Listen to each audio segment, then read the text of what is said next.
कलयुग हिंदू धर्म के 4 युगों सत्य युग, त्रेता युग, द्वापर युग और कलयुग में से अंतिम युग है।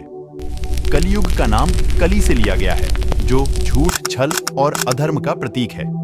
यह युग महाभारत युद्ध के बाद शुरू हुआ माना जाता है और इसकी कुल अवधि 432,000 वर्ष मानी जाती है। वर्तमान में हम इस युग के शुरुआती चरण में हैं। जैसे जैसे कलयुग आगे बढ़ेगा, पाप अपनी चरम सीमा पर पहुंच जाएगा। भयंकर कलयुग में धरती पर अम्ल वर्षा मतलब एसिड रेन होगी, जिसके कारण पेड़ पौधे और जीव जंतु खत्म हो जाएंगे और इंसान अपनी भूख मिटाने के लिए एक दूसरे को खाएंगे। धन का महत्व बढ़ जाएगा और धरती पर धर्म, दया और इंसानियत पूरी तरह से खत्म हो जाएगी। पारिवारिक रिश्ते नाम मात्र के होंगे। वेदों की गलत व्याख्या की जाएगी। धरती पर भूखमरी, बीमारियां, गर्मी, सर्दी, तूफान और बर्फबारी, बाढ़ अपनी चरम सीमा पर होंगे और अंत में दुनिया समाप्त हो जाएगी। कलयुग का राजा।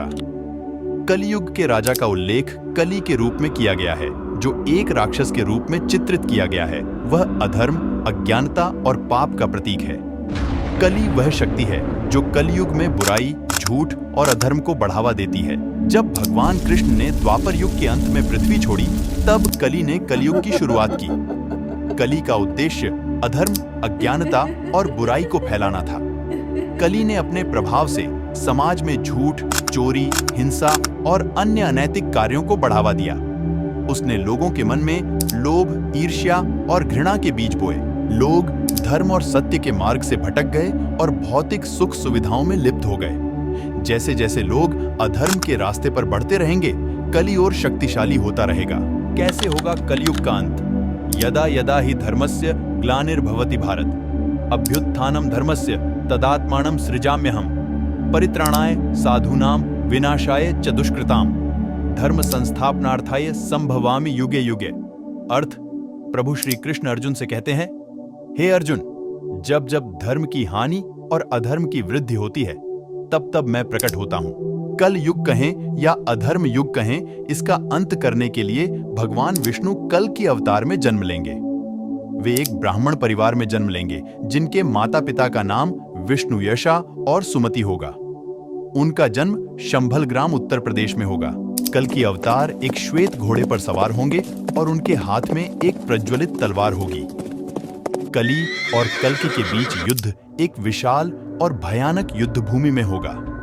कल की अवतार के साथ धर्म और सत्य के पक्ष में लड़ने वाले अनेक योद्धा और सैनिक होंगे और कली के साथ अधर्मियों की सेना होगी।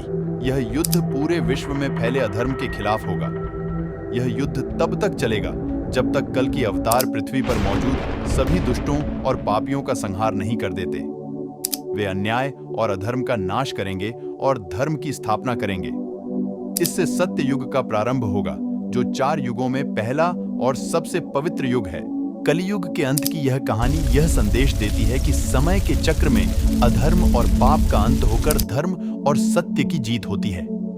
यह धार्मिक और नैतिक दृष्टिकोण से यह विश्वास जगाता है कि अंततः भलाई और सत्य की ही विजय होती है। तो यह थी विष्णु अवतार, कल्कि से जुड़ी छोटी सी कहानी। आपको यह कहानी कैसी लगी, कमेंट करके जरूर बताएगा।